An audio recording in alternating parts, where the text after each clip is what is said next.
খুলনার কয়রায় ভয়াবহ সড়ক দুর্ঘটনা। দ্রুতগতির মোটরসাইকেল নিয়ন্ত্রণ হারিয়ে গাছের সঙ্গে ধাক্কা।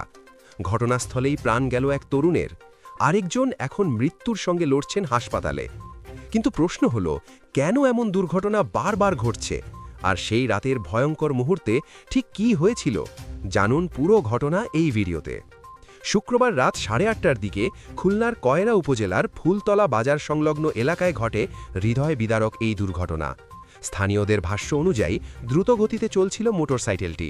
হঠাৎ নিয়ন্ত্রণ হারিয়ে রাস্তার পাশে থাকা একটি তাল গাছের সঙ্গে সজোরে ধাক্কা লাগে।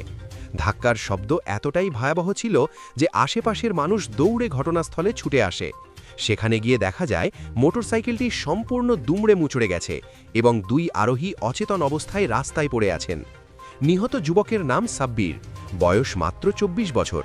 তিনি মহারাজপুর গ্রামের বাসিন্দা এবং মাওলানা আবুল বাশারের ছেলে। তার সঙ্গে থাকা রাজা নামের আরেক যুবক গুরুতর আহত হয়েছেন। স্থানীয়রা কোনো সময় নষ্ট না করে দ্রুত তাদের উদ্ধার করে কয়রা উপজেলা স্বাস্থ্য কমপ্লেক্সে নিয়ে যান।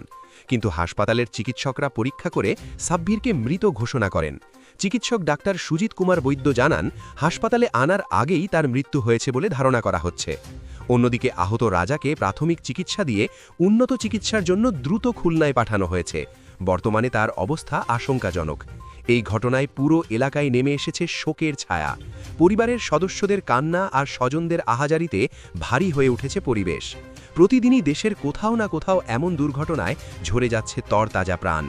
একটু অসতর্কতা কিংবা অতিরিক্ত গতি মুহূর্তেই কেড়ে নিচ্ছে জীবনের সব স্বপ্ন। বিশেষজ্ঞরা বলছেন, মোটরসাইকেল চালানোর সময় গতি নিয়ন্ত্রণ, হেলমেট ব্যবহার এবং সতর্কতা জীবন বাঁচাতে পারে। আপনার একটুখানি সচেতনতা হয়তো বাঁচাতে পারে একটি পরিবারকে আজীবনের কান্না থেকে। ভিডিওটি ভালো লাগলে লাইক দিন, সবাইকে সতর্ক করতে শেয়ার করুন এবং এমন সত্য খবর পেতে এখনই সাবস্ক্রাইব করুন আমাদের চ্যানেল।